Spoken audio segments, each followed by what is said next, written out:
začíná hrát vzhůru nohama.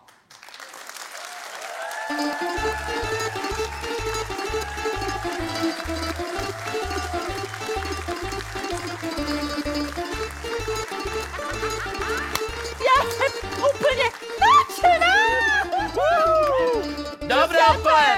Dobré odpoledne, tady je váš oblíbený kuchař Giuseppe Pizzolini a moje asistentka Eva Buratina. Eva Buratina, buongiorno tutti!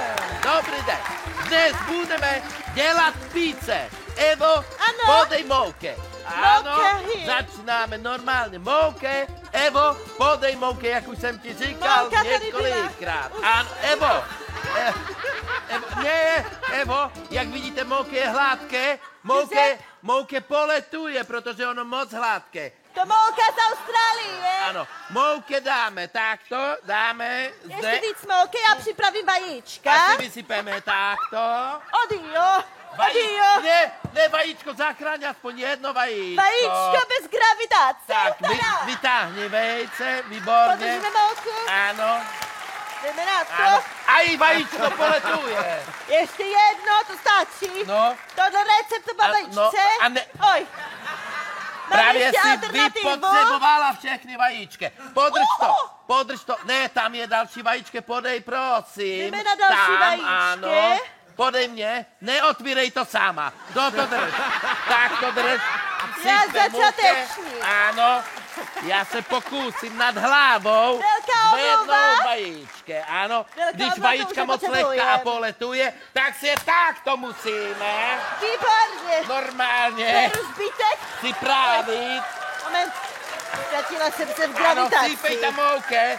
Sypte mouke. Mouka už Ano, odletěla. vajíčka. Nevadí, Všechny hňát jsem. připravené, výborně. Přesto to trošku vzlína. Nevádí. Přidáme Občas trošku mlíka. samozřejmě dochucujeme kečupem. Ano, tímto směrem dochucujeme kečupem. Tak, všechno výborné.